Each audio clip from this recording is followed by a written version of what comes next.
What were you saying? What was I saying? I mean, Now, don't get camera fight. We're talking about what? Putting weight in the nose. Put it in a gradual glide like this dive. If the nose drops, it's nose heavy. All right. If the nose rises, it's tail heavy.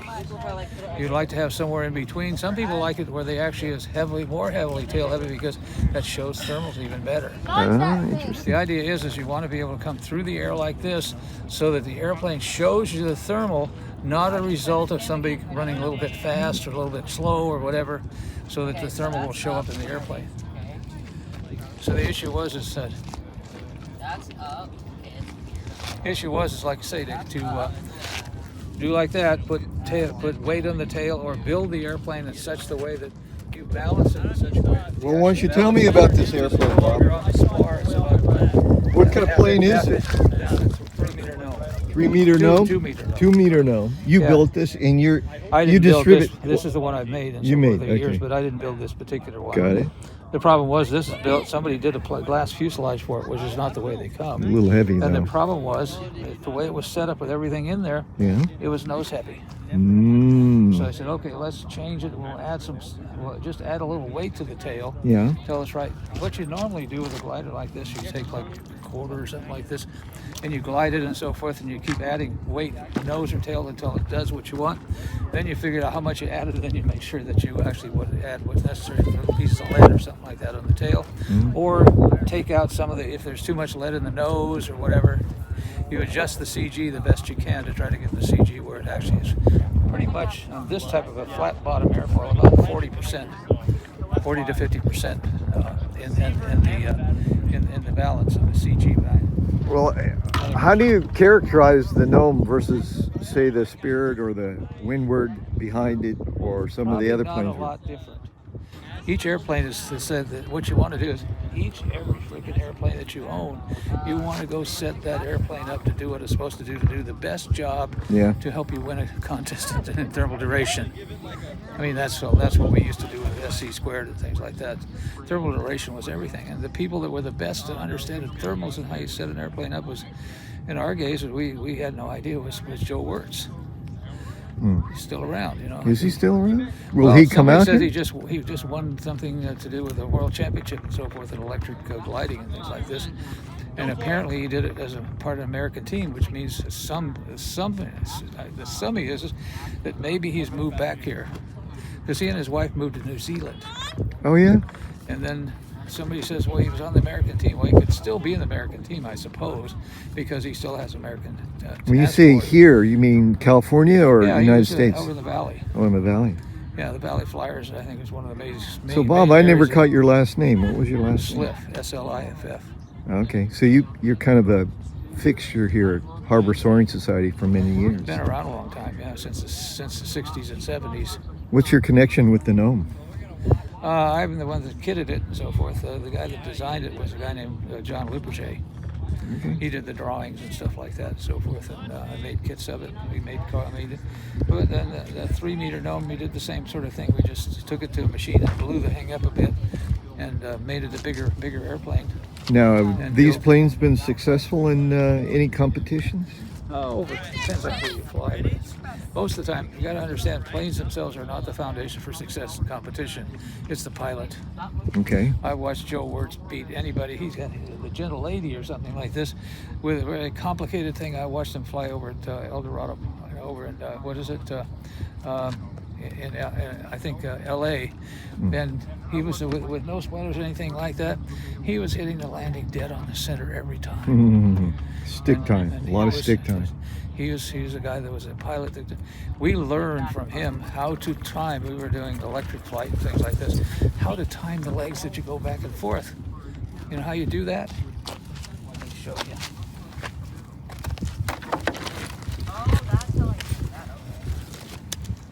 Oops. With a stopwatch like this is a lower stopwatch.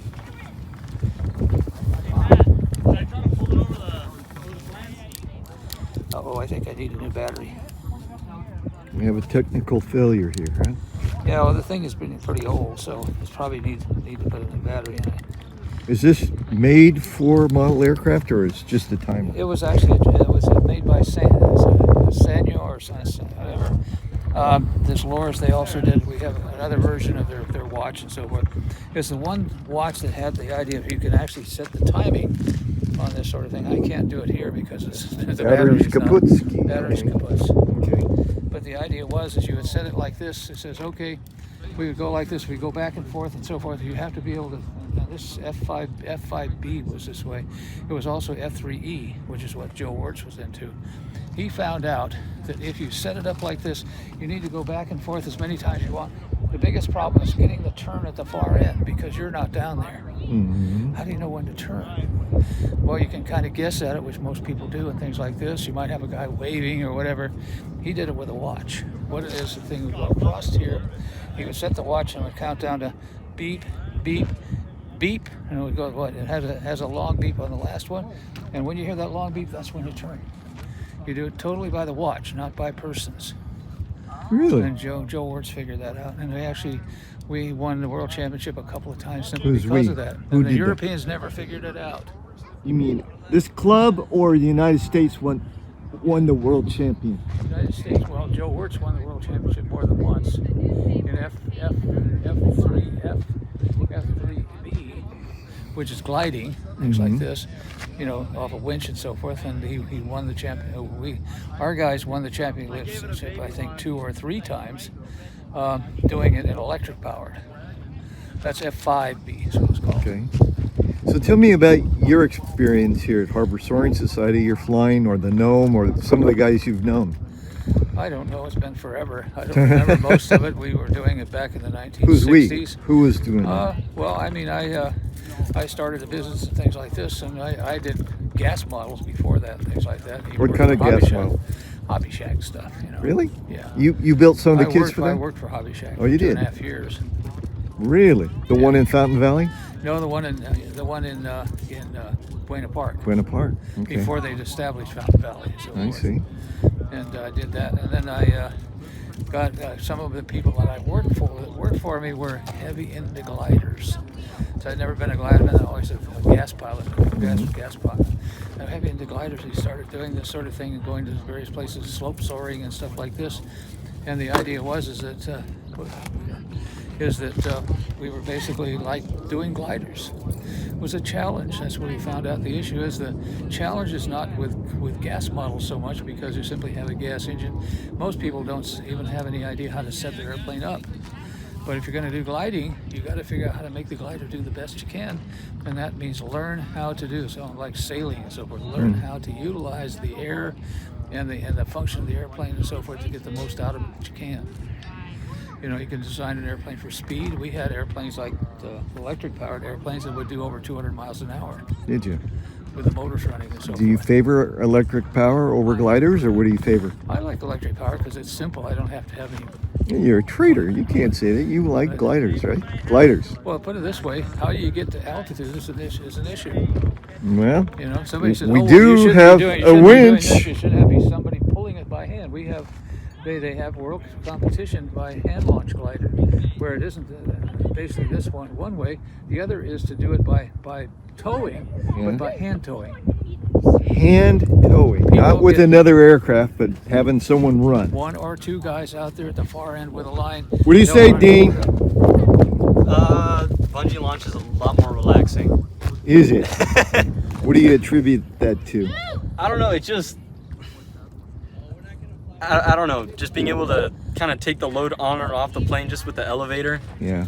You know, the wings aren't flexing as much, it doesn't freak me out. I'm just not used to it quite yet. I agree Well, if you with get used to it, the winch will outdo them. Oh, yeah, 100%. Because you can zoom launch up a winch if you have a strong enough wing. Yeah. And given that this is my first ever balsa plane, and I figured out about tight bond about halfway through the build, I probably shouldn't overload the plane too much. Probably not. You got a good what Dean's not saying is it's a beautiful airplane too, and yeah. he doesn't want to put I've a been working on dent it in since it. December. To some extent, was its wing spars are made out of wood. Here comes Yeah. Matt. That's not a good thing. Yeah. He's either going to just overshoot joint or in the do middle. 180. And there's some fiberglass, but still, Well, the issue they're is- spruce spars. Nice.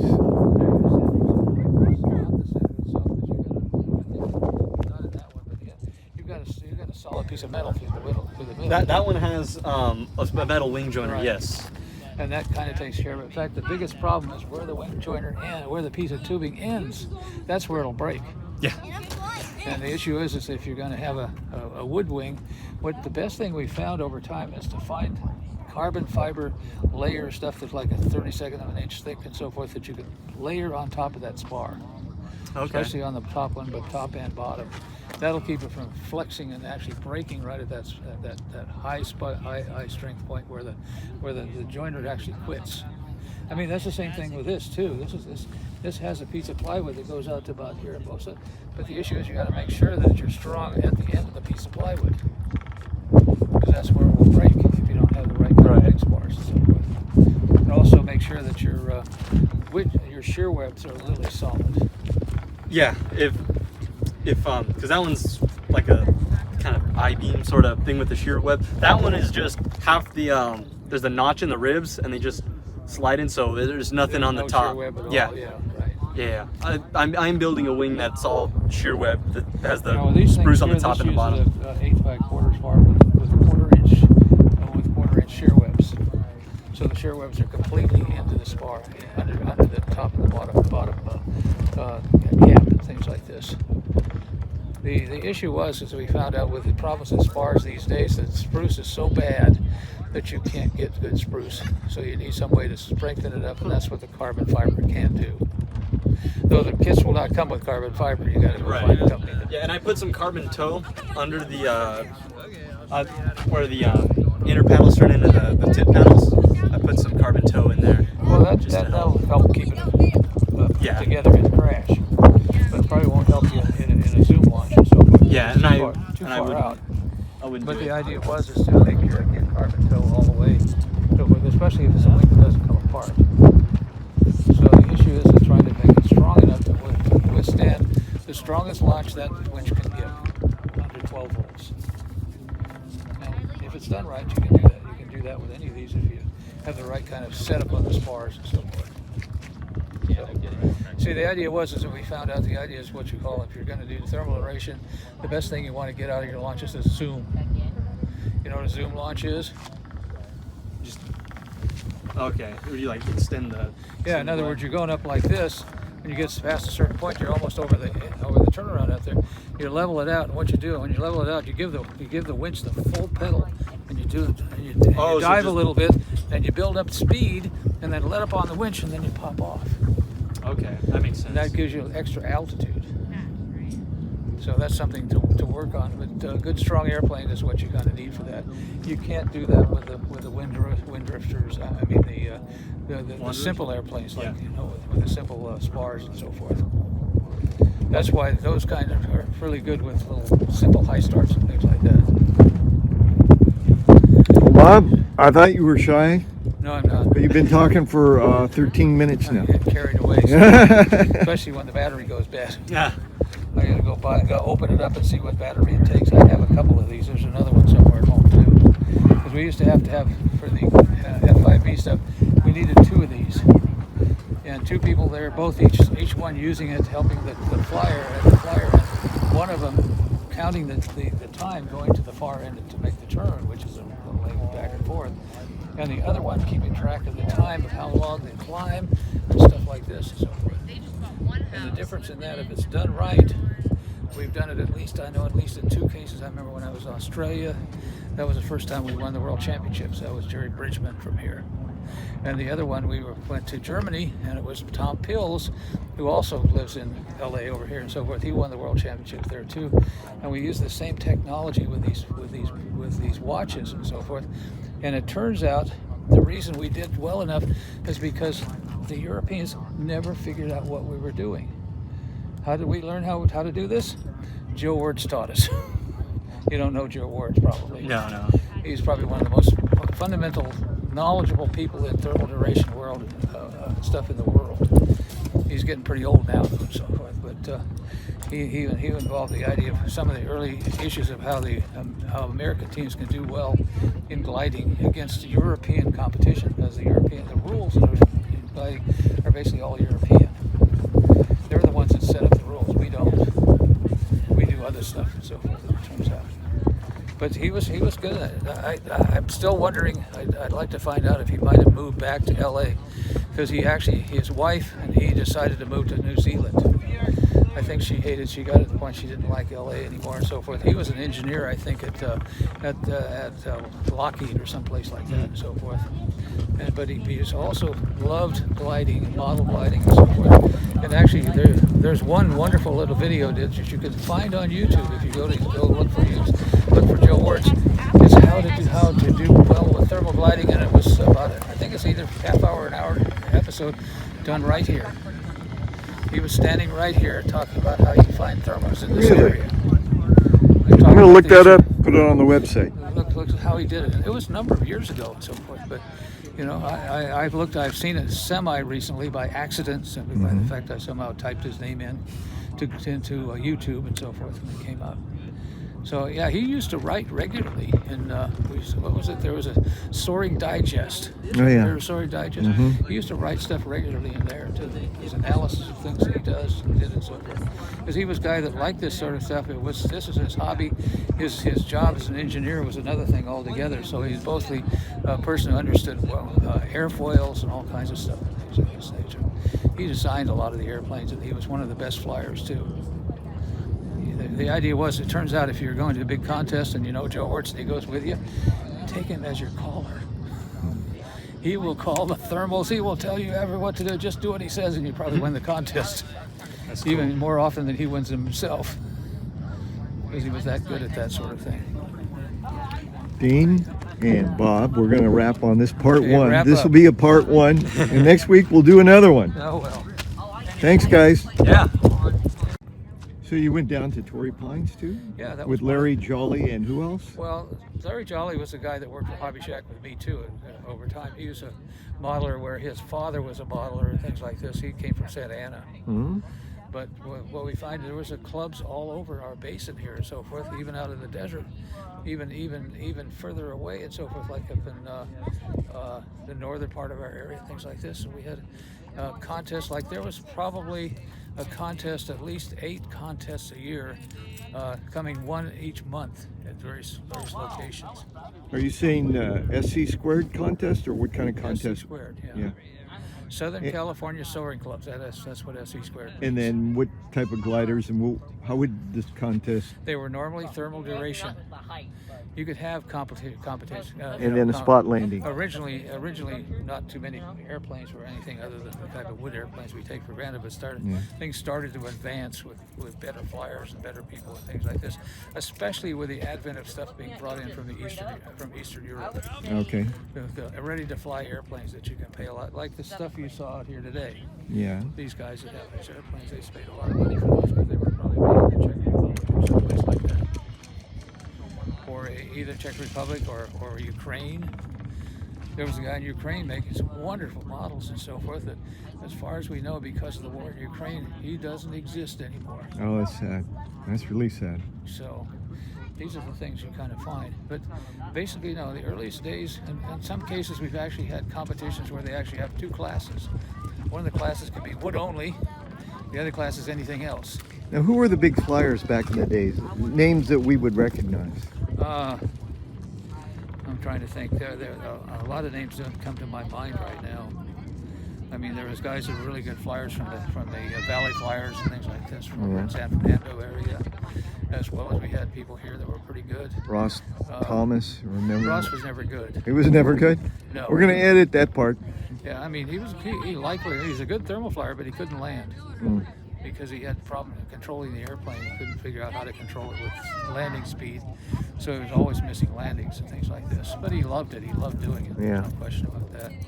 And the issue was we had there was a number of people that were well done and did really good work and so forth in those days that I haven't seen for years. They were all young guys and things like this. Moved away.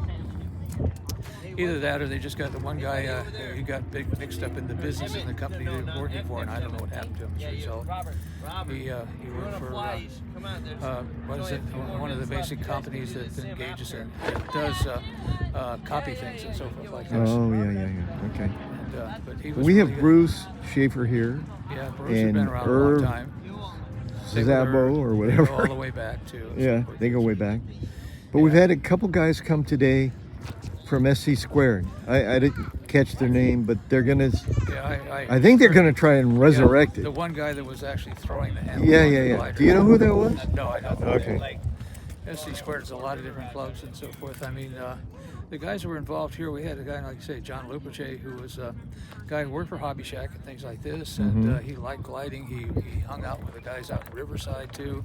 He came up with the design, shape, and so forth of this gnome from people in Riverside, Oh yeah. and he drew it because he liked to be he's a good draftsman and so forth, and he drew the plans up and so forth, and we made the kits from that. That's a beauty. And he ended up getting laid off at Hobby Shack, moved in, took a job with Hobby Lobby. Oh You yeah. know, there was the airplane stuff, Hobby Lobby. Right. Stayed there for a while, but ended up, I think, getting laid off or whatever, and ended up getting out of the hobby altogether and becoming a person selling furniture. Oh yeah. That's the last I heard of him. It's been many years and things like Well, this. that's kind of sad. We'll wrap this part 2 for now, So, whatever. and we'll go from there.